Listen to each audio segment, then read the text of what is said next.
হ্যাঁ,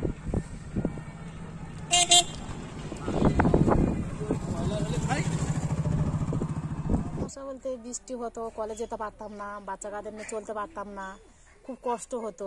কেন কেন হতো মানে দিতে পারতাম না, যেতে পারতাম না, কাদা হতো, মাটি রাস্তা, বৃষ্টি হলে যেতে পারতাম না, বাড়ি থাকতাম, নিজেরাই বার হতে পারতাম না, খুব কষ্ট হতো। কষ্ট করে বাচ্চাদের মানুষ করেছি আর কি। গর্ভবতী মায়েরা মানে যেতে পারতাম না, গাড়ির অসুবিধা, কষ্ট হতো, মানে খুব এমন কষ্ট হতো কারো রাখতে পারতাম না, মানে এই আমাদের কষ্টটা হতো। রাস্তা ছিল না, গাড়ি আসতো না, মানে রাস্তা কাদা হলে গাড়ি আসবে কী করে, কী রাস্তা ভাঙা ছিল, খুব গর্ভবতী মায়েদের খুব কষ্ট হতো, মানে এমন কষ্ট হতো কারো ডাকতে পারতাম না, কোনো সুযোগ সুবিধা ছিল না। 1 কিলোমিটার রাস্তার খুব খারাপ ছিল, ওই জন্য আসতে পারতো না, খুব কষ্ট হতো আমাদের। দক্ষিণ চব্বিশ পরগনা জেলার সুন্দরবনের কুলতলি ব্লকের জালাবেড়িয়া 2 গ্রাম পঞ্চায়েতের পাখিরালা গ্রামে দীর্ঘদিন ধরে এক বৃহৎ সমস্যা ছিল। এই গ্রামটির 3 কিলোমিটার রাস্তা প্রায় 100 বছর ধরে খারাপ অবস্থাতেই পড়েছিল। বারবার সরকারের কাছে দাবি জানানোর সত্ত্বেও রাস্তাটি পাকা হয়নি। প্রতিদিনের চলাচল ছিল এক অবর্ণনীয় কষ্ট। বাজার, অফিস, ব্যাংক, স্কুল, ক্ষেত সবটাতেই গ্রামবাসীদের যেতে হতো, কিন্তু সেই পুরনো মাটির রাস্তা এবং ভাঙাচোরা রাস্তা দিয়েই হাঁটাই ছিল কঠিন, বিশেষ করে বর্ষাকালে। অথচ এই রাস্তাটি গ্রামবাসীদের একমাত্র যোগাযোগের মাধ্যম ছিল। এই সমাধানের জন্য আমরা অনেক কিছু করেছি, আমরা পঞ্চায়েত গিয়েছি, বিডিও গিয়েছি, আমরা অনেকে গিয়েছি, আমাদের কোনো কিছু কাজে কোনো কিছু হচ্ছে না। আমরা যেখানে যাই আমরা মন খারাপ করে চলে আসতে হয়, আমাদের রাস্তা হচ্ছে না। মিটিং করেছি আমরা, ফের মিটিং করে নিয়ে অ্যাপ্লিকে জমা দিয়েছি, আমাদের তবু কিছু হচ্ছে না। যদি কেউ অসুস্থ হয়ে পড়তো, অ্যাম্বুলেন্সও এই গ্রামে পৌঁছাতে পারত না।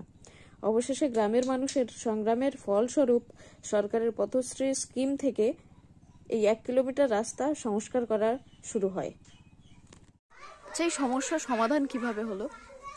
বলতে গেলে এই যে রাস্তাটা আমরা চলাচল করি, শুধু একটা গ্রাম নিয়ে তো করা হয় না, 3-4টে গ্রাম মিলেই তো রাস্তাটা, আমাদের মাঝে যে রাস্তাটা 3-4টে গ্রাম নিয়েই চলাচল হতো। তবে আমাদের এই রাস্তাটা খারাপের জন্য খুব অসুবিধা হতো। সবাই আমাদের গ্রামের নারী ও পুরুষ মানে উভয়ে মিলে বালি সিমেন্ট যেগুলো ইট টিট লাগে, আমরা হাতাহাতি সবাই মিলে এই কাজটা করা হয়েছে।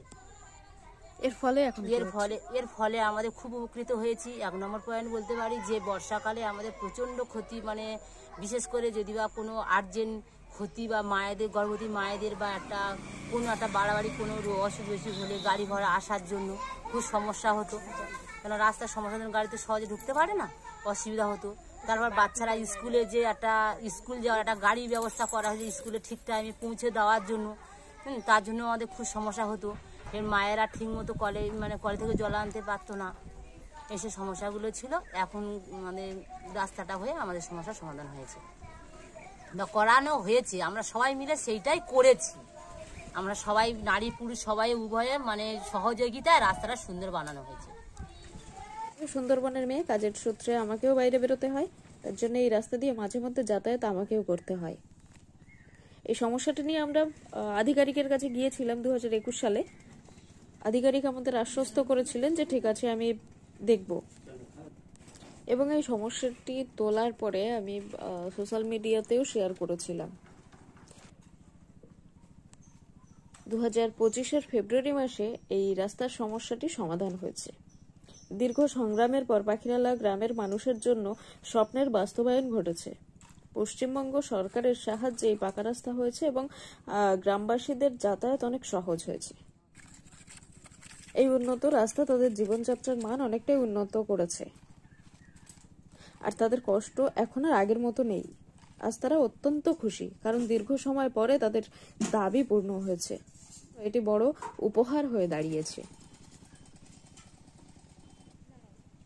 20 মার্চ 2025 সালে আমি গিয়েছিলাম এবং আমার সঙ্গেও গ্রামবাসী ছিল আধিকারিককে ধন্যবাদ জানাতে।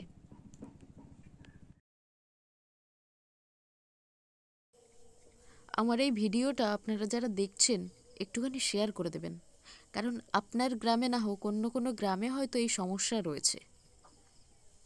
তাই আসুন না সবাই মিলে সমাধানের হাত বাড়িয়ে দিই।